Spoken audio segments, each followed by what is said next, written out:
So, I've got something really exciting for you today, and I think you're going to love this one. You know how we're always talking about different ways to improve our English, right? Oh my goodness, yes. And I'm actually super excited about today's topic because it's something we all need to learn about. You know what I mean? Well, um, today on QuickSpeak English, we're diving into something that's pretty close to my heart: expressions of love and friendship in English. Like, how do we actually tell people we care about them? That's that's absolutely perfect because, these are the kinds of phrases that really matter in our daily lives. I mean, connecting with people, building relationships, that's what language is all about, right? Um, exactly. And I feel like sometimes people focus so much on like business English or academic stuff that they forget about the personal side. Oh, totally. And and let me tell you, understanding these expressions can make such a huge difference in how we connect with English speakers because, these are the phrases that really help us build those meaningful relationships. And that's exactly why I wanted to explore this topic with you today, because you're just so good at explaining these kinds of things. So, Peter, let's start with the basics. Like, how do English speakers actually express romantic feelings? Oh well. There are so many beautiful ways to express love in English, and it really depends on how deep those feelings are. Like for casual romantic interest, people might say something like, "I'm really into you," or "I've got feelings for you." Those sound pretty natural. But what about when the feelings get stronger? That's that's when it gets really interesting.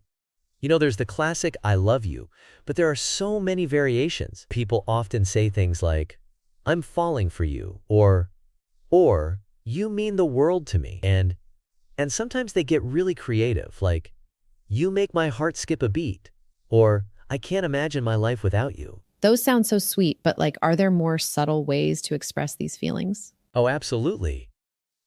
And this is actually super important because, sometimes people aren't ready to be so direct. They might say things like, "You're really special to me," or "I love spending time with you." These are kind of, well, they're ways to test the waters, if you know what I mean. What about those really deep, intimate expressions? Well, those are really powerful, like "you're my everything," or "you're my soulmate." And sometimes people get really specific, saying things like, "I love the way your eyes light up when you smile," or "being with you feels like home." These are the kinds of expressions that really come from the heart, you know what I mean? That's so interesting. And do people use these expressions differently in different situations? Oh my goodness, yes. And and that's actually really important to understand. Like some expressions are perfect for casual dating, but others, well, they're really meant for serious relationships.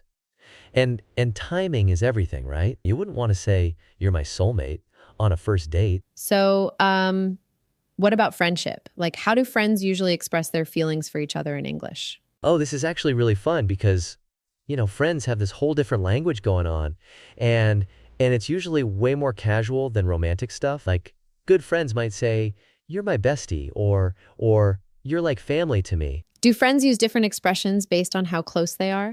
Absolutely.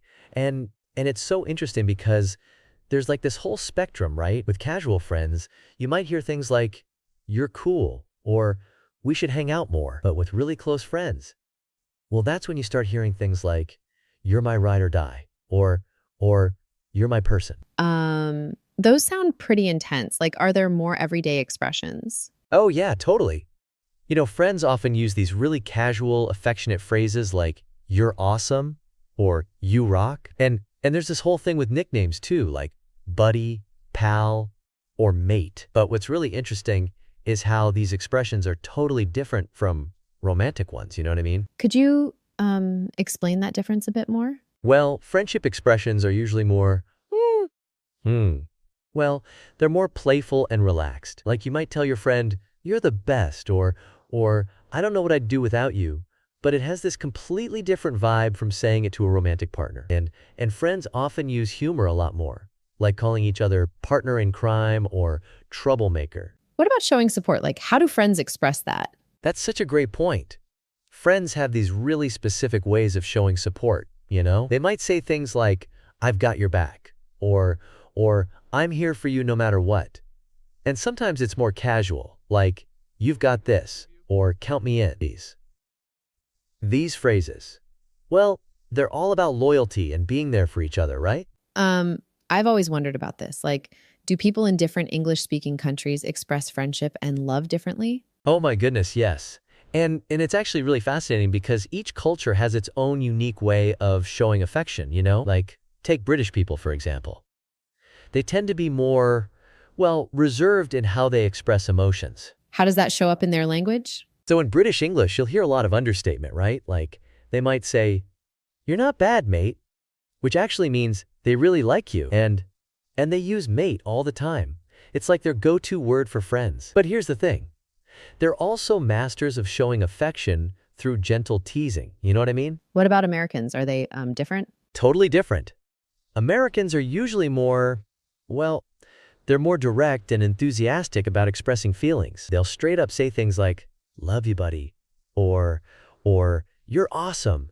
And they're big on these really positive affirmations, right? Like, "You're killing it," or "You're crushing it." And what about Australian English? Oh, Australians are just, they're absolutely fantastic with this. They have this really unique way of showing affection through, well, through what might sound like insults to others. Like, calling a really good friend a dag or drongo is actually super affectionate, you know? And they've got this amazing habit of shortening everything. So afternoon becomes arvo, and a best friend might be your bestie. So how do we know which style to use? The key thing is, fuck it. Well, it's all about context and knowing your audience, right? If you're talking to a British person, maybe tone down the enthusiasm a bit. But with Americans, you can be more expressive. And with Australians, don't be surprised if your best friend calls you something that sounds like an insult. It's actually a sign of real friendship. Speaking of knowing your audience, what are some common mistakes people make when expressing love or friendship in English? Oh, wow. Yeah, this is actually super important because, there are quite a few things that can trip people up. Like, one of the biggest mistakes is being too formal with friends, right? I see this all the time where people say things like, "I appreciate your companionship," when they could just say, "You're a great friend." That's interesting. Are there other mistakes we should watch out for? Absolutely. And here's a really common one.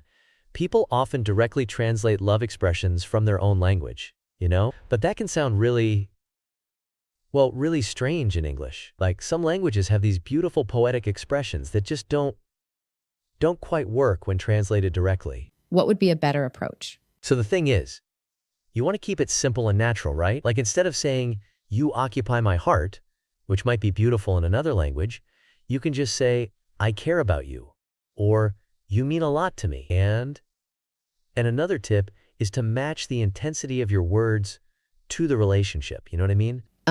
Could you give us some examples of that? Of course.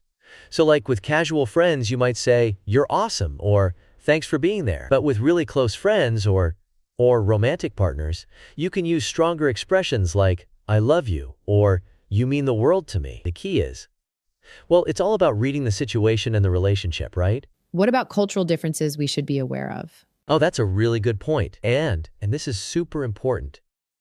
In English-speaking cultures, we tend to be more, well, more direct with compliments and expressions of friendship, you know? Like, if you think someone's a great friend, just tell them. Don't worry about being too forward. Just remember to use casual, everyday language, and you'll be totally fine. So, we've covered quite a lot today about expressing love and friendship in Second paragraph in the dialogue.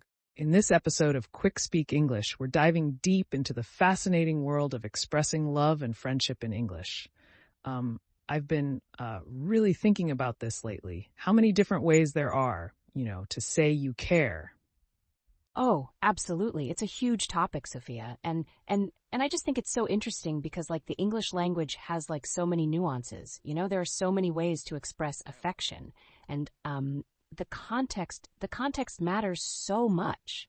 Exactly. That's what I was thinking. I mean, you can say I love you, but that means something totally different depending on who you're saying it to, right? Right? And like the situation. Totally. Yeah. I love you can be a romantic declaration, a familial bond, and even like platonic love between friends. It's incredible, really. It's all in the delivery and the context, and the way you say it and the way you even like the tone of your voice.